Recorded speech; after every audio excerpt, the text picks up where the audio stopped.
Le vin nouveau et les vieilles outres, la crise de vision du chrétien moderne. Cela évoque une orientation. Alléluia.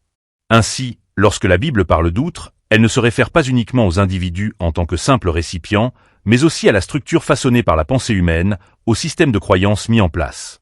Elle affirme que ces structures ont la capacité soit de perturber le programme divin, soit de s'associer à la naissance du dessein prophétique de Dieu. Si vous me suivez jusqu'ici, dites Amen. Alléluia. Le plus grand retard, la perturbation majeure, l'interruption du programme de Dieu sont donc directement liés au type et à la qualité des vases disponibles, mais pas uniquement. Ils dépendent aussi du type d'outre dans lesquels ces vases ont été placés. Que le nom du Seigneur soit loué. Permettez-moi de partager avec vous une réflexion. Ce devait être une discussion, mais j'ai pensé qu'il serait pertinent de l'ajouter à mon enseignement. Connaissez-vous toutes les religions, ou du moins la plupart? J'en ai étudié plusieurs. Mon ministère m'a permis de m'intéresser à un certain nombre d'entre elles. Le bouddhisme, l'hindouisme, l'islam, entre autres, simplement pour comprendre leur conception du monde. Je ne cherche pas à faire la promotion d'aucune d'entre elles, mais je dois reconnaître que, dans cette étude comparative, un aspect m'a semblé digne d'éloge. La clarté de leur vision du monde. Écoutez-moi bien. Sommes-nous ensemble? La plupart de ces religions offrent à leurs fidèles une manière bien définie d'aborder la vie. Cela revient à dire que, lorsqu'on pratique ces religions, on adopte une sorte de prisme, une lentille à travers laquelle on perçoit le monde. Et cela influence profondément les comportements de leurs adeptes. En vérité, certaines personnes, en regardant le monde à travers ces paramètres religieux, même d'un simple point de vue humain, ont atteint un niveau de succès remarquable. C'est la raison pour laquelle on observe des réussites dans toutes les régions du monde. Je ne souhaite pas glorifier l'ennemi, donc je ne citerai pas de nom dans un ordre particulier, mais vous remarquerez que certaines personnes, originaires de régions spécifiques, réussissent de manière exceptionnelle, où qu'elles aillent. Pourquoi? Parce que leur pratique religieuse leur a transmis une vision du monde. Leur façon d'envisager la vie exige la réussite. Sommes-nous ensemble? Louons le nom du Seigneur. Prenons par exemple le bouddhisme, une religion largement pratiquée en Inde, dans certaines régions d'Afrique de l'Est et d'Asie.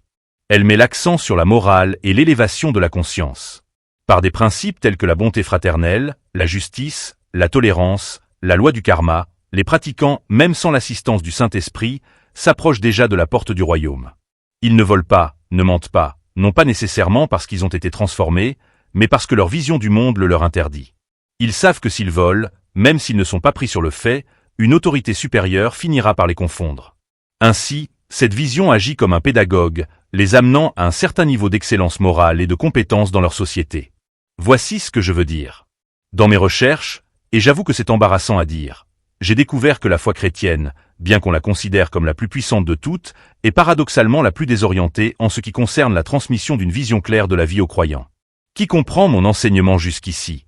La plus désorientée. Ainsi, chacun développe sa propre manière de voir les choses. Ce soir, vous allez apprendre beaucoup, car l'échec de la plupart des gens découle de la manière dont on leur a appris à voir le monde, du type de chair qui leur a présenté Dieu, ou encore qui leur a défini ce qu'est la réussite. Sommes-nous ensemble? Il y a des personnes sur qui vous pouvez pratiquer toute forme de délivrance, elles échoueront quand même, car leur vision du monde est erronée. Elle est déjà corrompue.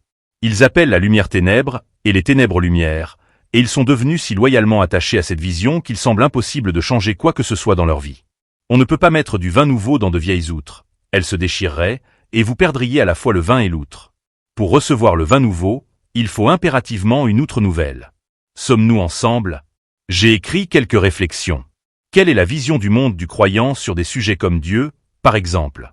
Nous avons temporairement suspendu une série d'enseignements sur les doctrines fondamentales de la foi chrétienne. Prenez un croyant moyen, écoutez-moi bien, interrogez-le sur sa compréhension de cette divinité qu'il adore. Vous serez surpris, il finira par se contredire ou se confondre en essayant d'expliquer pourquoi il adore Dieu.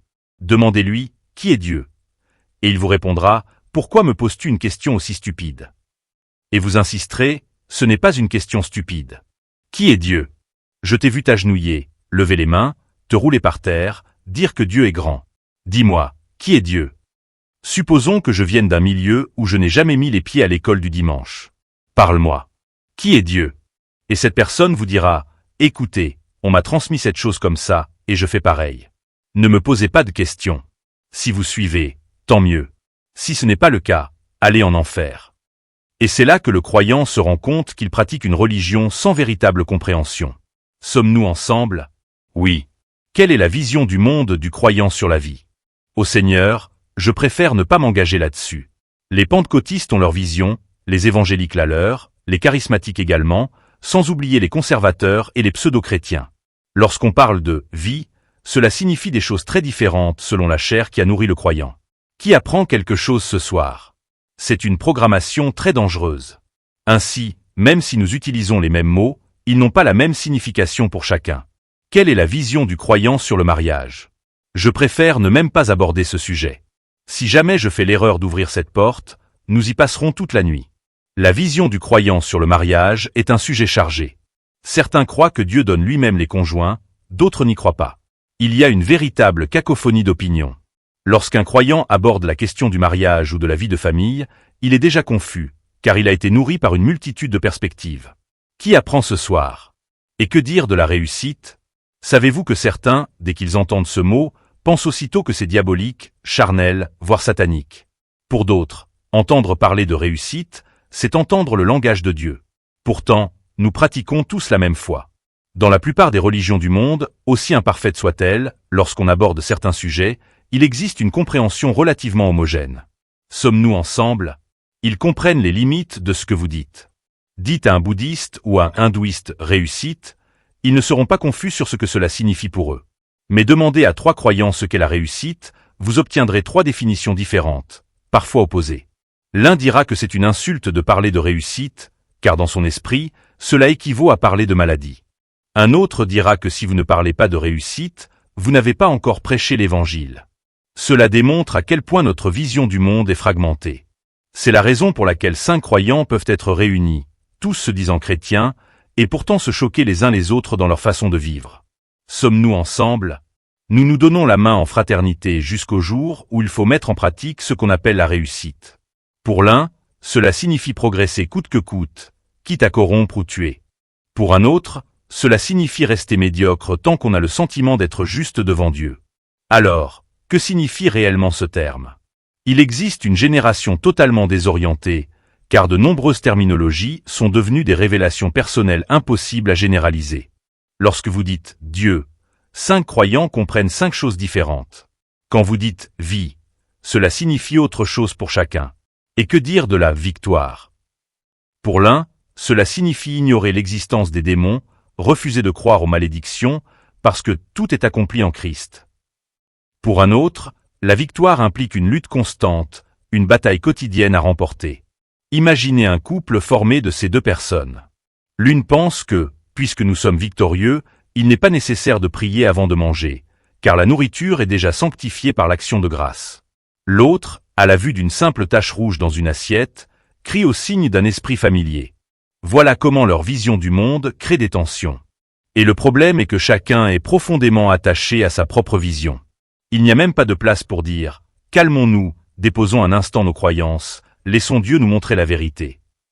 Et que dire des finances? Probablement l'un des domaines les plus controversés dans la vision chrétienne. Certains croient fermement qu'un croyant ne devrait en aucun cas s'impliquer dans des affaires financières du monde. Ces enseignements, qu'ils soient explicites ou implicites, ont produit une génération de croyants pauvres, démunis, sans aucune capacité financière, attendant que Dieu résolve tous leurs problèmes. Je ne suis pas Dieu, mais j'ai expérimenté, en tant qu'homme, une partie de ce que Dieu endure, à travers les messages que je reçois. Ces SMS reflètent leur système de croyance. Certains m'écrivent « Apôtre, j'attends Dieu depuis des années. Pourquoi ne change-t-il pas ma situation ?» Et je me demande « Seigneur, qui encadre cet homme ?» J'espère qu'il n'est pas sous ma couverture spirituelle, car cela contredit tout ce que j'enseigne sur la responsabilité de l'homme dans le partenariat divin. Et ces personnes sont parfois elles-mêmes des pasteurs. Imaginez ce que reçoivent ceux qui sont sous leur direction. Alléluia.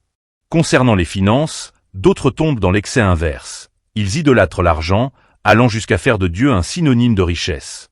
Dans leur esprit, sans argent, il n'y a pas de vie chrétienne authentique. Sans progrès visible, on considère que vous n'êtes pas béni. Ces enseignements sont subtils mais hautement toxiques. Et que dire de la maladie et de la guérison? Certains voient toute tragédie comme provenant de Satan. Sommes-nous ensemble? Parce qu'ils ont entendu des déclarations comme « Dieu est bon » et « Tout don parfait vient de Dieu ». Alors, Lorsqu'ils traversent des épreuves, ils ne savent plus comment les interpréter à la lumière de ce qu'on leur a enseigné. Ils disent « J'ai prié sans relâche, et pourtant j'ai perdu mon frère. J'ai jeûné, et pourtant j'ai perdu mon emploi. » Je poursuis maintenant avec la suite du texte, toujours dans un style fluide, soutenu et fidèle à l'original. Et alors, ce croyant entre en crise. Il commence à douter de la véracité de ce qu'on lui a enseigné, car la réalité de sa vie semble contredire la parole qu'il a reçue. Frères et sœurs, je vous le dis, l'un des plus grands fardeaux que je ressens en tant qu'homme de Dieu, c'est de voir à quel point les croyants souffrent de contradictions internes profondes. Leur réalité quotidienne est souvent en opposition totale avec les fondements qu'ils croient avoir reçus. Pourquoi ? Parce qu'ils ont été nourris non par la parole de Dieu telle qu'elle est, mais par des doctrines altérées, chargées de traditions humaines et d'émotions non sanctifiées. Ils n'ont pas été établis dans la vérité, mais dans des interprétations biaisées. C'est pourquoi, même avec un zèle religieux indéniable, leur vie demeure stérile.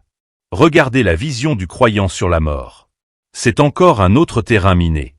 Certains refusent même d'évoquer la mort, car dans leur vision du monde, parler de la mort attire la mort.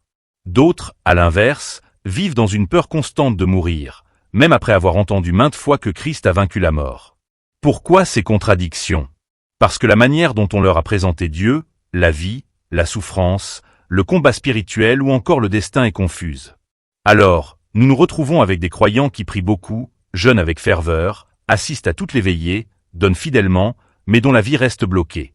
Non pas parce que Dieu est sourd à leurs prières, mais parce que leurs outres sont vieilles. Le vin nouveau de la révélation ne peut pas y être versé. Ce n'est pas une question de puissance ou d'onction. Le problème, c'est la structure mentale, le contenant. Quand le vin nouveau du ciel entre dans une vieille outre, deux choses se produisent. L'outre se déchire et le vin est perdu. Voilà pourquoi certains reçoivent des prophéties puissantes, des paroles remplies d'onction, mais n'en voient jamais l'accomplissement. Car leur esprit n'a pas été renouvelé. Leur système de croyance rejette la nouveauté divine. Leur subconscient, conditionné par des années d'enseignement tordu, neutralise l'effet du dépôt céleste. Frères et sœurs, écoutez-moi bien. La prière ne remplace pas la repentance de la pensée. Le jeûne ne remplace pas la réforme intellectuelle. Il faut que Dieu change notre vision du monde. Tant que nous n'avons pas cette réforme, il est inutile de chercher des percées. Les percées ne peuvent être reçues et maintenues que dans des structures adaptées. Il faut des outres neuves. C'est pourquoi le message du royaume commence toujours par « Repentez-vous », c'est-à-dire changez votre manière de penser, car le royaume ne s'installe que là où l'intelligence a été renouvelée.